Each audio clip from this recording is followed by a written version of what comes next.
একটা ভিডিও দেখলাম, north south ইউনিভার্সিটির এক স্টুডেন্ট, নাম হচ্ছে অপূর্ব পাল।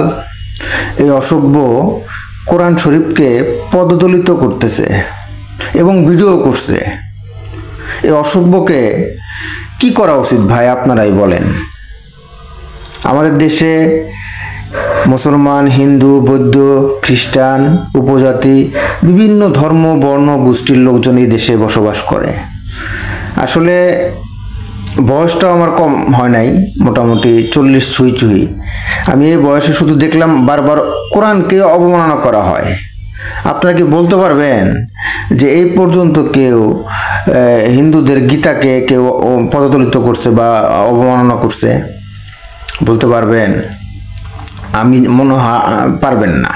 আপনারা কেউ এই জিনিসটা দেখেন নাই, পারবেন না। কিন্তু কোরআনকে বারবার পদদলিত করতেছে। মুসলমান একটা দেশ, আমাদের দেশ। আমরা তো ভাই যার যার ধর্ম তার তার ধর্ম নিয়ে এসে থাকবে। হিন্দুরা হিন্দুদের ধর্ম পালন করবে, মুসলমান মুসলমানদের ধর্ম পালন করবে, বৌদ্ধরা বৌদ্ধদের ধর্ম পালন করবে, তাই না বিষয়টা? কিন্তু কোরআনকে কেন অবমাননা করতে হবে? একজন মুসলমান হিসাবে আমি চাই এই জানোয়ারকে আইনের আওতা এনে কঠোর শাস্তির ব্যবস্থা করা। আসলে ওরা তো মানে কি বলবো, ফেসবুকে অনেক আছে, আপনার সমস্যা আছে, বলতে গেলে ইস্যু আইসা পড়বে, ওই জন্য আর কি আমি বলতেছি না। হ্যাঁ, এই নাটকের পোলার কি করা উচিত? ওরা তো মনে করেন যে মানে কিসের আইন, কিসের কানুন, কিসের কি, কোনো কিছুর প্রয়োজন নেই। ওরা তো মনে করেন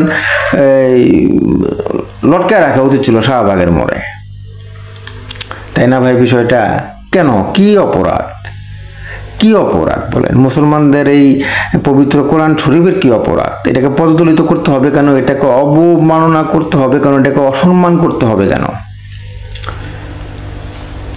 তোদের পূজা তোরা কর, কেউ তো মানা করে নাই। আমাদের ঈদ আমরা করতেছি, যার যার ধর্ম শেষে পালন করবো, খুব ভালো কথা। তাই বলে অবমাননা, অসম্মান, এটা কোন ধরনের মন মানসিকতা, কোন ধরনের নিম্ন মন মানসিকতা, কোন ধরনের মানে পশুত্ব মানসিকতা? আমার মাথায় ধারণা।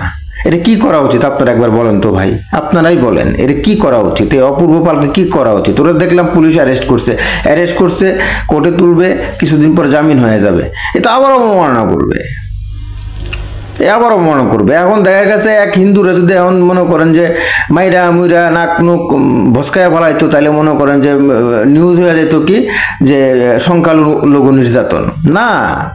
নির্যাতন না, এ তো এর যে অন্যায়, এই অন্যায়ের তো নির্যাতন তো দূরে কথা। এ তো মানে আরবিয়ান কান্ট্রিতে হলে গলা শরীর থেকে আলাদা করে দিত, মাথাটা, তাই না ভাই?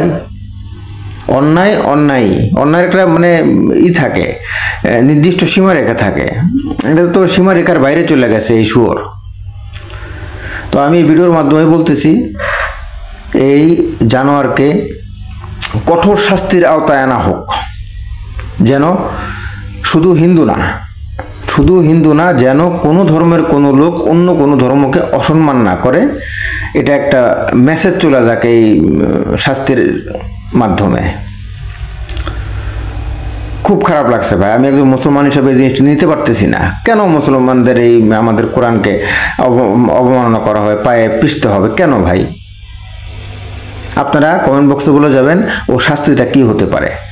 আমার সাথে অনেক হিন্দু ভাই বোনেরা জয়েন আছেন। আমি সমস্ত হিন্দু ভাই বোনদের, আপনাদের হিন্দু ধর্মাবলী যারা আছেন তাদেরকে সম্মান করি। হ্যাঁ, কিন্তু তাই বলে আপনারাই বলেন যে এই আমাদের কোরআনকে পদদলিত করে এই অসম্মান এই করাটা, এটা কতটুকু যুক্তিযোগ্য? আপনারাই একটু কমেন্ট বক্সে বলে যাবেন ভাই। এখানে কোনো ধর্ম বর্ণ বা কোনো বিদ্বেষ মনোভাব নিয়ে আমি কথাগুলো বলি নাই। হ্যাঁ, আমার কাছে বিষয়টা খুব খারাপ লাগছে, ন্যাক্কারজনক কাজ মনে হয়েছে। আমি এর তীব্র নিন্দা ও প্রতিবাদ জানাই, পাশাপাশি দৃষ্টান্তমূলক শাস্তি দাবি করি। সবাই ভালো থাকবেন, আল্লাহ হাফেজ।